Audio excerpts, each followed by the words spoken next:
माझ्या आयुष्यामध्ये भगवंतानी कधी अशा अडचणी नाही आणल्या की ज्याच्यावर मी ओव्हरकम करू शकत नाही. फक्त एकच गोष्टची खंत आहे, परमेश्वराला विचारणार जाऊन, की हे का केलंस म्हणून. ही गोष्ट आहे 2024 मध्ये 1 ऑक्टोबरला घडलेली गोष्ट, की मी माझ्या आईवडिलांचंच नाव घेतलं मगापासून.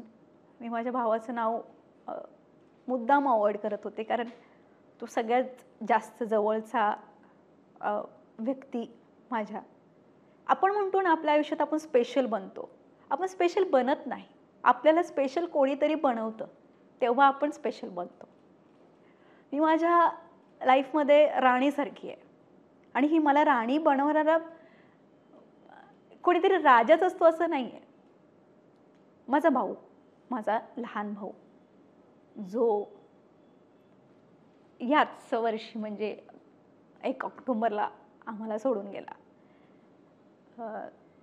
माझ्यापेक्षा 5 वर्षांनी लहान. त्याचं नाव माझ्या इकडे आहे आणि माझं नाव त्याच्या दंडावरती.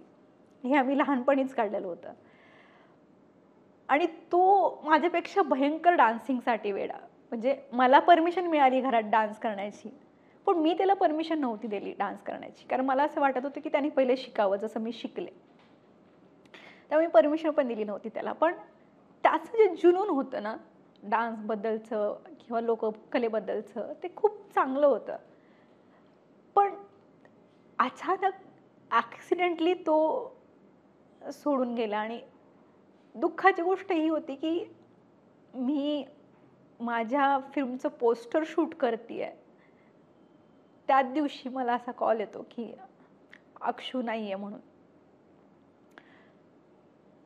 म्हणजे असं वाटत होतं की बरं, ते काम सोडून पण नाही पळाले मी, ते सगळं कंप्लीट झाल्यावरती वगैरे सगळं गेले. पण असं वाटतं की यार, ती व्यक्ती पाहिजे लाईफमध्ये. पैसा पाहिजे तेवढा आपण कमवू, करिअरच्या टॉप शिखरावरती जाऊ, आजूबाजूला आपल्या लाखोंची गर्दी असते, सगळं असतं, पण आपल्याला जी व्यक्ती पाहिजे तीच नसते. आणि ही खूप मोठी दरी आहे. मला असं वाटतं की त्याच्यामध्ये उतरता येत नाही, नाही ती दरी आपल्याला भरता येते. सो खूप आठवण येते भावाची. आणि त्याचा एक इंटरव्ह्यू आहे, एकच इंटरव्ह्यू आहे त्याचा. त्याच्यामध्ये तो म्हणाला होता की मला दीदीला खूप मोठं झालेलं बघायचं आहे, खूप मोठी ॲक्ट्रेस झालेलं बघायचं आहे. आणि कुठेतरी असं म्हणतो ना आपण की आपल्या करिअरमध्ये आपल्या व्यक्तींच्या इच्छा, आकांक्षा, सपोर्ट फार महत्त्वाचा असतो. तर मला असं वाटतं की येस, माझ्या भावाची ती इच्छा पहिल्यापासूनच होती आणि ती राहणार. आणि ती आयुष्यात नक्की कंप्लीट करणार मी, पूर्ण नक्की करणार त्याची.